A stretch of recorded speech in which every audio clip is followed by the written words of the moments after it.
Welcome to Support Life, a program focusing on current social issues from a life-affirming perspective.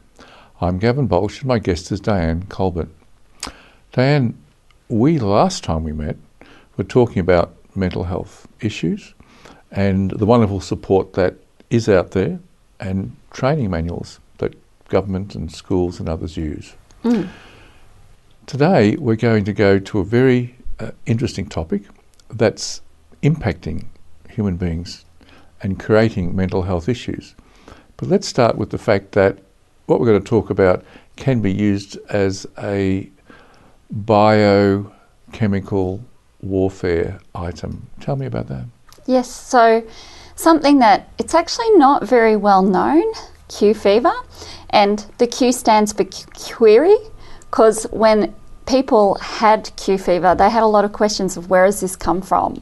And so, it's actually something that is most commonly transmitted from cattle, from sheep and goats, but it can also be transmitted through dogs and pets, kangaroos, a range of other animals. And just the smallest little speck in dust can actually infect a person. And so that's why it's on the US list of biosecurity things that could be used in biological warfare. That's how dangerous it is. Wow, well let's go down to Geelong for a moment here. And have we had some serious reported cases of Q fever? Yeah, the name of the person that I spoke to is Owen Harris, and he's the clinical director of the Department of Microbiology at a lab in the Barwon Health and Regional Public area. And he said that in this year they've had 10 acute cases of Q fever. And what acute means is it's not the easy 2 week, and I say easy not lightly because that 2 weeks for people can actually seem like hell on earth. They can have very severe chills and sweats. A lot of people think they've just had a very severe case of the flu, and so they never get tested for Q fever. So there's 10 acute cases in that region of Victoria. So we're talking about that region alone, we're talking about the Geelong region. Geelong, and it's actually, I think they also cover Ballarat, Colac, and quite a large area for the health services that he works. He's the head of the lab. Yes, okay. All right, well that's important to take note, or to take more notice of what's occurring. But so what if I'm a school child and I'm living a couple of kilometres away from abattoirs? I mean, surely I can get a vaccine or something, can't I?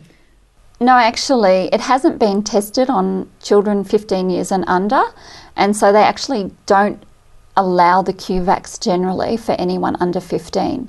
So one of the reasons the issue's been brought to our attention is in Miners Rest, the council in Ballarat has approved a sale yards just around a kilometre from the local primary school and the kindergarten.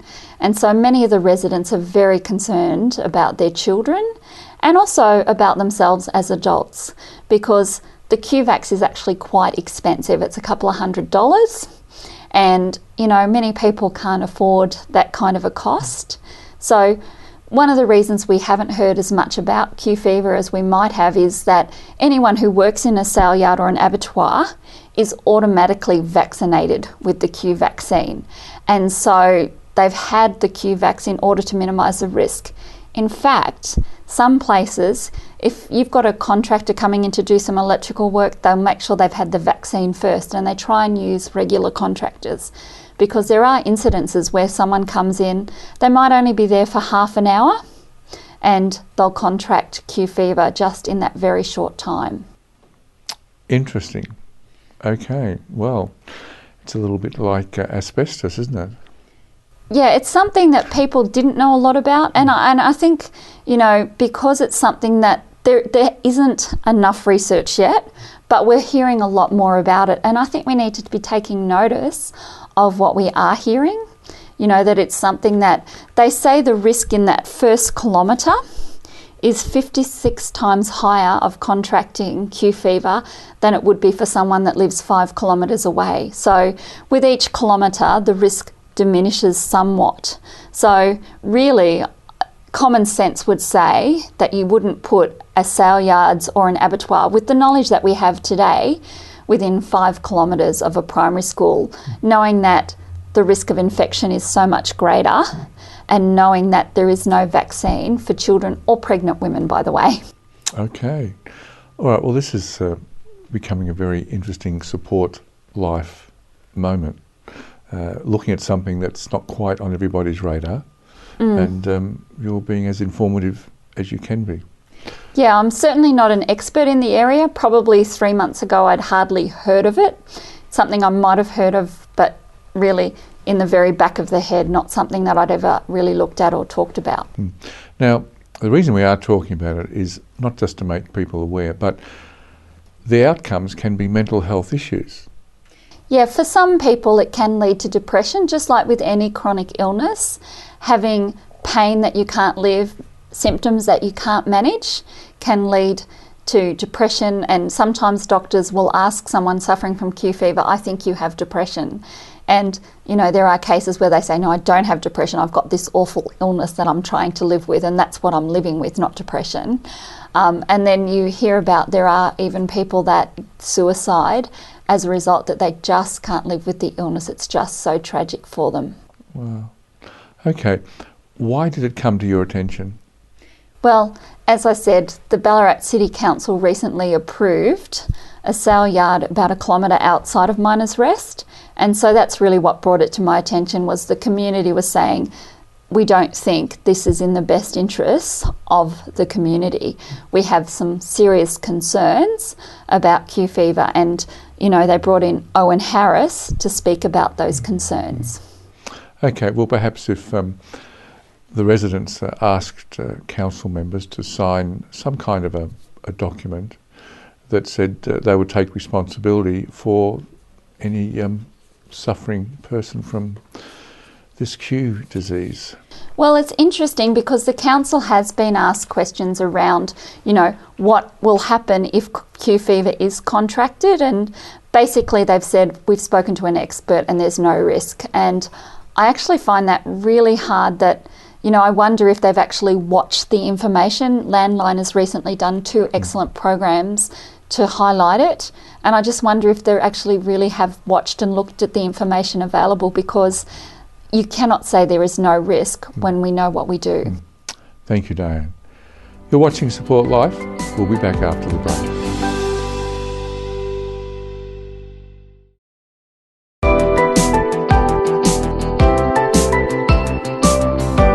Welcome back to Support Life. I'm Gavin Baulch, and my guest is Dianne Colbert. Dianne, we touched on this Q virus. There's no vaccine for under 15-year-olds. We talked about Geelong sort of area, Ballarat area. So I'm in the city, and so it's not going to affect me. It's about abattoirs. I don't shear sheep, walk around in cattle droppings. So I don't have to be worried, do I? Well, you're at a much less risk than someone in those, but there have been times when people have contracted it. Simply, they might be sitting at a cafe outside and a cattle truck passes them, and in that little speck of dust, and it's been known, you know, where along truck routes people pick up Q fevers, and so that's been the only known risk factor in certain cases. So because it is so highly infectious and it is such a small amount needed for the virus to be caught, if you're anywhere near an infected animal, so you might catch it from a dog, sometimes it is passed through to pets, as I said. So for the most part, you're less at risk if you're in a city. And I think one of the things is most of the times you won't be diagnosed, because a doctor will only really diagnose if you say, I work at the sale yards or the abattoirs, or something very specific. You know, I've heard of several cases where someone has gone through and lived with the illness and struggled with it and gone to various doctors seeking a diagnosis and having a misdiagnosis. So I'll just let you know what some of the clinical features are. Please. Fever, and, you know, they talk about hot and cold chills, headaches and muscle pains, acute illness usually presents as a flu-like illness, pneumonia or hepatitis. So sometimes people are diagnosed as having chronic fatigue syndrome. On Landline recently, they talked about Alison Hunter, and she was a 9-year-old when she contracted Q fever. Now, they didn't actually know that. So she lived with this mysterious illness for many, many years. And they were trying to couldn't find out what this illness was. She's at 19 dying, and her parents say, "Is there anything you want?" And she said, "I want to know why my body let me down." And so there was nothing found in the autopsy, but they put some of her tissue away, and so it was frozen. And about 10 years later, a chance meeting with a paediatrician by the mum, and she's talking about her daughter and what happened, and the paediatrician from Melbourne said, "Well, I normally test people in this case for Q fever," and that had never happened or been done in Alison's case. So they brought the tissue out, they tested, and Alison had actually had Q fever. So here we have a 9-year-old who's caught it. She's died at 19, chronic. Nobody knew that she had it. And I wonder how many people out there, have been misdiagnosed. They've had chronic fatigue syndrome or some other similar illness. That's what they've been diagnosed with. And nobody's ever known, and they've died of mysterious illnesses. So, it's often said that Q fever is underdiagnosed and underreported. Okay, so it's a different form of, or like mad cow, which hit the headlines. Yeah, actually I was in Ireland during the time of mad cow, so I can't donate blood here in Australia. Here we are, 15 years later, 17 years after I've left, and I'm still not allowed to donate blood because my blood might have part of mad cow, and yet we don't seem to be taking the risk of Q fever nearly as seriously as we should be. Glad I raised it. You never would have known that, would you? No, I wouldn't have. All right. And I guess the other thing I would say is I know someone who I've been speaking with who had Q fever, and she'd previously had malaria. Now, most of us know how bad it can be to have malaria. When she first developed it, she thought she had malaria, and she said it was worse than the worst case of malaria that she'd had, and it went on and on. And again, she didn't know what it was, went to various doctors, and it was only through hearing about it somewhere else and going to the doctor and asking to be tested that she was tested for Q fever. So, and I'm hearing that time and again, that it's actually the people saying, I need to be tested. So it seems like the health professionals haven't been given the information they need to be given. So they haven't caught up with the reality that cases are coming forward and they're being misdiagnosed. Yeah, they're being misdiagnosed because they're not recognising them as an at-risk person. All right, now we've talked about there is a vaccine, but not for those 15 and under. What about how it's treated? Yeah, there's little treatment at this point. So they will give you antibiotics, and, if you have a mild case, the flu-like case, well, you're one of the lucky ones. So a lot of people have recovered over a year, but you hear about people who have it 13, 14 years and they're still trying to recover from the impact. Okay. So there's actually a Facebook group that's been set up by Barb Willoughby, and she is a survivor who's had it for 13 years. And so people can actually go on and read stories of people who are just supporting one another in living with it and helping each other to understand it and what's helpful, because it doesn't seem like the professionals have a lot of information on what can help. Okay. So is there any buck passing going on? Well, it seems like nobody really wants to take full responsibility for it. And so you hear, well, that's the responsibility of the Department of Human Health. It's not our responsibility, or, the Environmental Protection Agency takes no responsibility whatsoever. They say it's to the local council and Human Health, and I think it's called Prime Safe, which regulates the meat industry. And so that's what the EPA said in the case of the Mildura abattoir being reopened, because that was actually closed 12 years ago, and some residents have been built around that area since then. And they're very concerned about the risk to themselves, of course, and their council has approved the reopening of that abattoir. Wow. Well, we'll just hang on to that thought for a moment. You're watching Support Life. We'll be back after the break.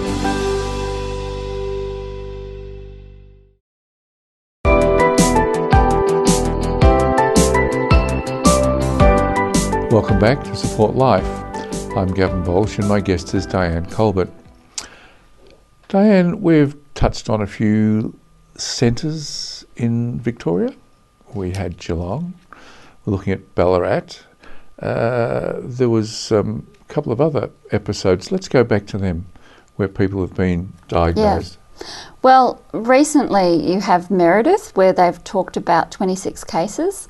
I think that it actually might have been a couple of years ago that actually occurred, but they've just been recently talking about that in Landline. One of the things that one of the experts in Majura brought up was there was a case in 2007 with the Waikuri Q fever outbreak where 7 people were infected and 1 died. So, you know, not to learn from history is one of the biggest mistakes we can make. And so one of the things I'm really advocating for is we actually need some really clear legislation. There's information coming out about the risk factors for contracting Q disease. And just like with everything else, we try and minimise that risk of harm. There are some very simple things you can do to minimise the risk of harm to the general population. And one of those is having someone put legislation in place where they say sale yards, abattoirs, 5 kilometres out of town, we've increased the safety of the community, we've decreased the risk of contracting Q fever. So I guess that's one of the things I'm hoping that will come out of education coming to further people, is that we find someone who's willing to take responsibility to stop placing it onto others and saying, well, that's not my area of expertise. Someone that will say, yes, this is something that we need a board of people to look at all the evidence and to make some clear guidelines on, you know, so that it's not left to the local council or Planning Victoria when there's so much evidence. And, you know, the council is looking at a wide range of things. They're not just looking at the one thing, and so they can miss what's happening with Q fever and the impact it can have on their community because of that. Well, we're very quick to pass legislation, or try and pass legislation to increase the safety zone outside abortion clinics. Very slow to increase something where this really is a public issue of health. Children. Yeah. And the Department of Human Health should definitely be taking a much greater interest in getting some clear legislation as far as I'm concerned. Okay, well, if all these cases are being sort of put under the, hidden, let's say, not being made public, it's good that you're bringing these things to light. So can we ask people who live anywhere to ask the department what registered cases do they have? Yeah, there is, because it is a notifiable disease because of the severity of it. So there is actually a register in Victoria. I wonder if it's actually fully accurate because of the fact that it is unrecognised and underdiagnosed. So they say, I think it's 38 cases in Victoria so far this year. But you're not going to get asked by the GP or looked at if they don't specifically know you live right by a sale yard and they don't ask the right questions. And even someone who's visiting farms regularly, you know, wasn't asked about that. And so, you know, it's just missed more often than it's found, I think. When we fly home from a visit somewhere like South Africa, or have we been on a farm recently, or where to report that, honestly, on our little card as we come in for quarantine. And it's actually interesting you say that, because when I was speaking with the microbiologist, one of the things he mentioned is in every boat person they have tested, almost all of them show positive for having contracted Q fever. And I think, you know, that we don't want to bring that further here by being unaware of it, you know. It's quite interesting.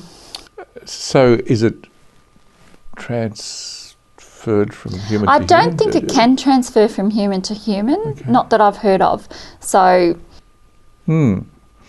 interesting fact, that one. Okay. yeah, I was very interested when he told me about that.